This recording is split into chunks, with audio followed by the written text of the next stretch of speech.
Welcome back to Les Schwab Tire Center's Outdoor GPS, presented by Fisherman's Marine and Outdoor. Now, in the football world, we'd call this an audible. Real quickly, we're going to make a quick change. Ted's going to hang out. Thank you, Ted, for being patient with us. But we're going to go right to Bill Monroe Jr. of Bill Monroe Outdoors. And whenever we get a chance to check in with Bill, he's usually got no fish, hasn't seen anything, hasn't caught nothing. But then all of a sudden, he comes up this morning and he's got a boat full. And by the way, that's a really big boat. Covered in salmon. Bill, we can't see you, so you're going to have to lean in a little bit. Oh, there we go. Now we got you. Yeah. But it looks like you had a pretty darn successful morning. I mean, we've been in a little bit. I kind of wanted to wait to talk to you. This is a top 10 year, maybe a top 5, and maybe if it just keeps going, this is a top 3. We're looking at like 2014 ocean fisheries right now. I haven't seen this in a long time.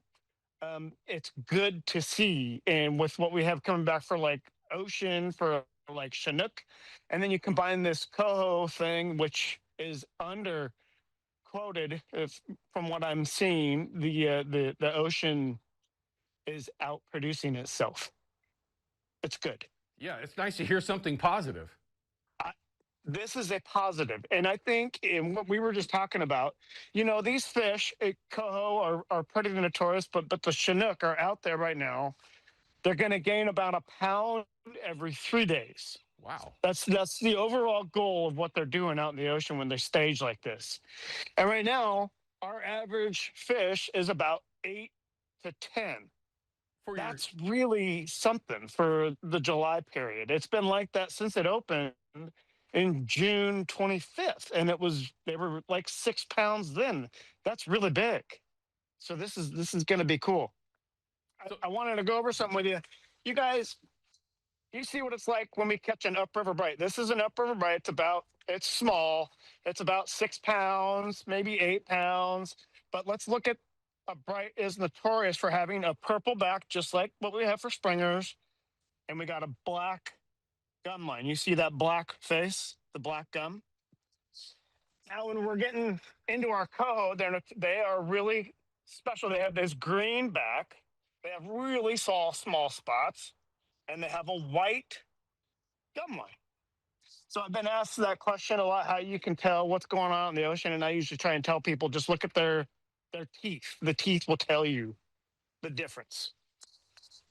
Pretty cool, huh? Yes, it is, and I'm glad that you were able to point that out. We get that question all the time, and I got to go back where you mentioned that you're already seeing silvers in the 10-pound range, again, in the latter part of July. What would that tell you, though, for the fishery when it does become viable in the Columbia here in a few weeks, much further past the main run of fall Chinook itself or upriver bites? What would that tell you in that timeline on how big these fish could start to average? I just prepare yourselves for the end of August, the beginning of September for 20-pound class coho. Just stop it.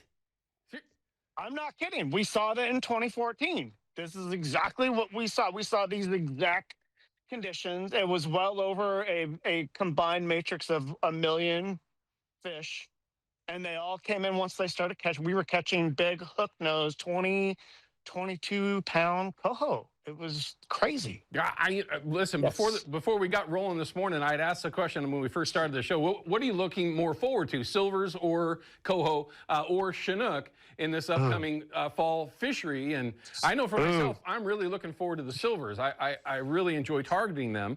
And Dave's group, this is industrial group, refrigeration group, and they come out specifically because we want coho. The early season coho, the silvers is a pretty big deal. Chinook are like, cool. Yes, we're doing that too at the same time.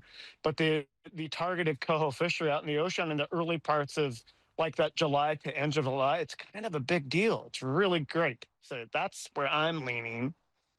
Kind of like that. Yeah, they are delicious. I don't care where they are in the Columbia or out in the saltwater. They're crazy good. Yeah. I mean, just some of the best eaten fish there is. I mean, very, very honestly, you could argue that. Yeah.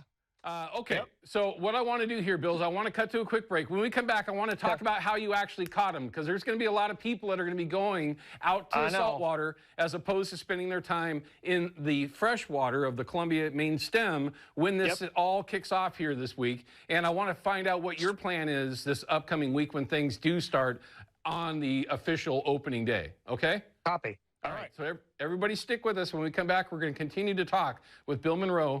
He is Bill Monroe Jr., that is, of Bill Monroe Outdoors. We'll be right back.